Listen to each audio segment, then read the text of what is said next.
Cette nuit-là à Paris, l'air était chaud, étouffant, presque lourd à respirer, comme s'il voulait m'étreindre sans répit. Je m'appelais Camille, j'avais 24 ans et mon quotidien se résumait à mon travail dans une petite clinique du 14e arrondissement et à prendre soin de mon père, Antoine, depuis la disparition de maman, 5 ans plus tôt. Dans ma chambre au dernier étage d'un vieil immeuble haussmannien, les rayons lunaires traversaient délicatement les rideaux blancs, illuminant subtilement les murs couverts de photos anciennes. Je tentais vainement de trouver le sommeil, lorsque soudain, des coups légers mais insistants retentirent contre ma porte. « Camille, tu dors ?» demanda mon père d'une voix inhabituelle, légèrement tremblante. Intriguée et inquiète, je me levai immédiatement, vêtue d'une robe légère en soie, légèrement transparente sous la lumière tamisée, laissant deviner la silhouette fine de mon corps. J'ouvris la porte, découvrant Antoine, mal à l'aise, tenant dans ses mains une vieille valise en cuir usé, remplie de lettres et de photos éparpillées. « Qu'est-ce que c'est ?» demandai-je, troublé. « Quelque chose que j'aurais dû te montrer depuis longtemps, » murmura-t-il en évitant mon regard. Je sentis immédiatement une atmosphère étrange, comme si quelque chose venait de changer irrévocablement entre nous. Nous nous dirigeâmes vers sa chambre, son pas lourd et hésitant me donnant l'impression qu'il portait un poids invisible. Je remarquai des photos anciennes, certaines datant bien avant ma naissance. Parmi elles, une attira mon attention, maman, souriante, aux côtés d'un homme mystérieux, dont le regard intense semblait pénétrer mon âme. « Qui est cet homme, papa ?» demandai-je doucement. Antoine soupira profondément, ses yeux trahissant un trouble profond. « Quelqu'un que j'ai longtemps essayé d'oublier, quelqu'un qui connaissait très bien ta mère. » Le silence s'installa, lourd de sens. Je feuilletais nerveusement les lettres, découvrant des mots passionnés, des confessions intimes à peine voilées par une écriture élégante et féminine. Mon cœur battait la chamade en réalisant combien mon père avait gardé ses secrets enfouis pendant toutes ces années. Il posa soudain sa main sur mon épaule nue, le contact chaud et inattendu me fit frissonner malgré moi. « Je voulais que tu comprennes, certaines choses du passé influencent encore notre présent, » murmura-t-il. Les jours suivants furent imprégnés d'une tension nouvelle entre nous, mélange subtil d'interdit et de fascination secrète. Chaque regard, chaque geste innocent portait désormais une ambiguïté délicieuse mais troublante. Une après-midi, alors que nous préparions ensemble une salade niçoise, nos mains se frôlèrent en saisissant la même tomate. Aucun de nous ne retira immédiatement sa main, laissant l'électricité traverser nos doigts entrelacés quelques secondes de trop. Je portais ce jour-là une robe d'été légère, aux motifs floraux délicats, laissant mes épaules et mon cou délicatement exposés, un léger collier doré accrochant la lumière.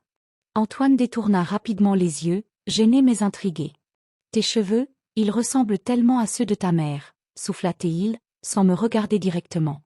Le soir même, alors que nous regardions distraitement un vieux film français à la télévision, je sentis son regard fixé sur moi plutôt que sur l'écran. Je feignis de ne rien remarquer, mais chaque fibre de mon corps était consciente de sa proximité, du parfum boisé qu'il portait toujours et qui emplissait désormais l'air entre nous. La nuit suivante, incapable de dormir, je sortis discrètement sur le balcon. La fraîcheur nocturne me fit du bien.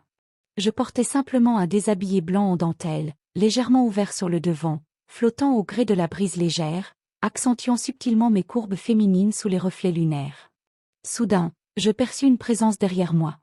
Antoine était là, debout, silencieux, hésitant à franchir le pas. « Camille » murmura-t-il avec une intensité troublante. « Je ne devrais pas être ici. » Mon souffle s'accéléra, mon cœur tambourinait follement dans ma poitrine. Pourtant, je ne bougeais pas, le regardant simplement, fasciné par cette proximité interdite. « Alors pourquoi es-tu venu ?» répondis-je d'une voix à peine audible. Il fit un pas en avant, réduisant encore la distance. « Parce que je ne peux plus faire semblant » avoua-t-il douloureusement. Nos visages étaient si proches que je pouvais sentir son souffle chaud contre ma peau sensible. L'instant semblait suspendu dans l'éternité, le silence hurlait ce que nous n'osions exprimer à voix haute. À ce moment précis, quelque chose venait d'être irrémédiablement brisé, et nous en avions pleinement conscience tous les deux. Les jours suivants furent étranges et troublants. Je tentais vainement d'échapper à l'emprise invisible d'Antoine, mais chaque geste, chaque regard renforçait cette tension interdite entre nous. Un soir, cherchant un peu d'espace, je décidai d'aller flâner seul dans les rues pittoresques de Montmartre. Je portais une robe rouge élégante, légèrement moulante, agrémentée d'un foulard en soie noire autour du cou. Mes escarpins noirs, à talons fins, résonnaient sur les pavés parisiens, accentuant mon allure sensuelle mais discrète. Perdue dans mes pensées, je fus surprise par une voix familière derrière moi. « Camille, c'est toi ?» Je me retournai lentement, découvrant Louis, un ancien camarade d'université que je n'avais pas revu depuis plusieurs années. Son sourire charmant, ses yeux bleus malicieux me firent oublier momentanément mes préoccupations. Nous décidâmes spontanément d'entrer dans un petit bar à vin intimiste, où les lumières tamisées et la musique jazz accentuaient la magie de l'instant. Tandis que nous partagions un verre, Louis m'écoutait attentivement, ses yeux parcourant délicatement mon visage puis descendant subtilement le long de mon cou et de mes épaules nues. La chaleur montait doucement en moi, alimentée par ce jeu silencieux d'attirance mutuelle. À la fin de la soirée, Louis glissa doucement sa main sur la mienne, une légère caresse discrète mais pleine de promesses. « Je suis heureux de t'avoir retrouvée, Camille. Ne restons pas sans nouvelles cette fois. » Je quittai le bar légèrement étourdi, mais le retour à la réalité fut brutal lorsque je vis Antoine, debout à quelques mètres, m'observant silencieusement, les traits durcis par une jalousie qu'il peinait à dissimuler. Mon cœur bondit d'un mélange d'inquiétude et d'un plaisir coupable devant cette démonstration d'émotion incontrôlée. « Il est tard, Camille, » dit-il froidement, se rapprochant lentement. Nous rentrâmes sans échanger un mot. L'atmosphère était lourde, électrisée par ce non-dit pesant. Une fois à l'appartement, je me précipitai dans ma chambre, cherchant vainement à calmer les battements frénétiques de mon cœur.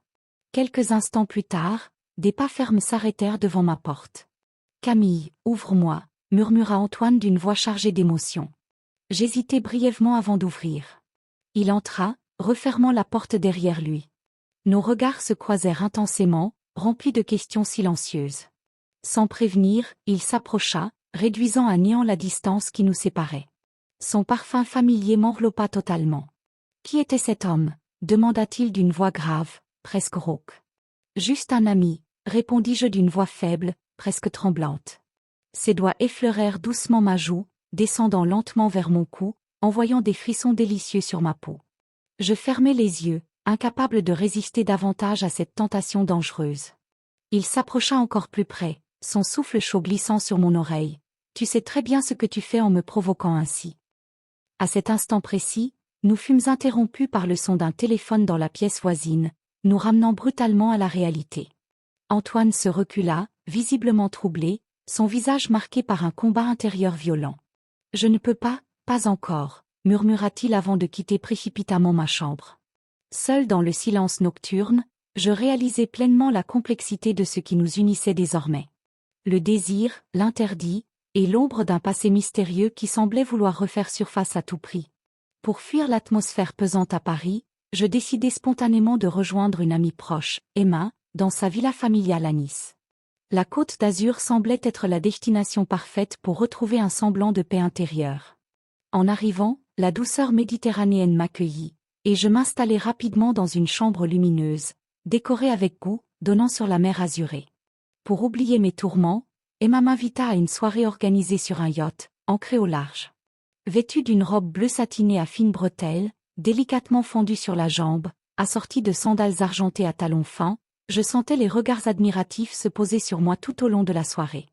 Sur le pont, éclairé subtilement par des guirlandes lumineuses, je remarquai un homme mystérieux qui me fixait intensément. Grand, aux cheveux noirs légèrement bouclés, il dégageait une aura captivante. Son regard pénétrant semblait deviner mes pensées les plus intimes. Intrigué, je m'approchai doucement, me laissant guider par cette attraction inexplicable. « Je suis Damien », dit-il d'une voix douce et assurée. Sa main toucha légèrement la mienne en guise de présentation, provoquant une onde délicieuse dans tout mon corps.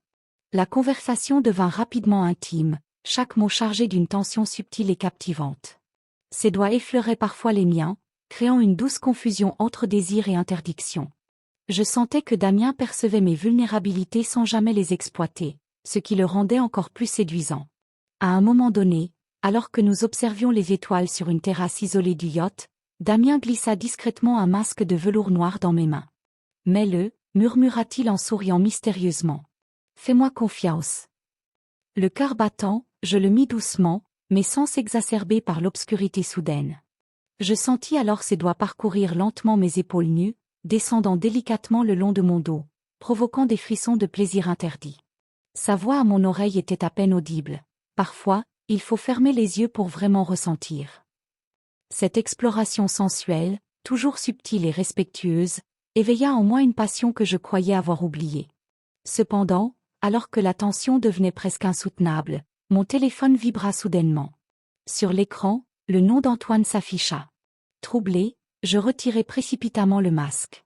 Damien comprit immédiatement mon malaise, et se retira élégamment, me laissant seul face à mes émotions contradictoires. Je répondis avec hésitation, « Allô ? Camille ?» La voix d'Antoine était grave, presque suppliante, « Reviens à Paris. Nous devons parler. » La soirée prit brutalement fin pour moi, hantée par le souvenir du toucher de Damien et la voix tourmentée de mon père. Je réalisais que la fuite était vaine, et que tôt ou tard, il faudrait affronter ces sentiments interdits qui semblaient vouloir m'envahir totalement. Revenu précipitamment à Paris, je retrouvai Antoine dans une atmosphère chargée d'appréhension. Il avait décidé de m'emmener loin de notre quotidien oppressant, proposant une promenade à Versailles, dans les somptueux jardins du château.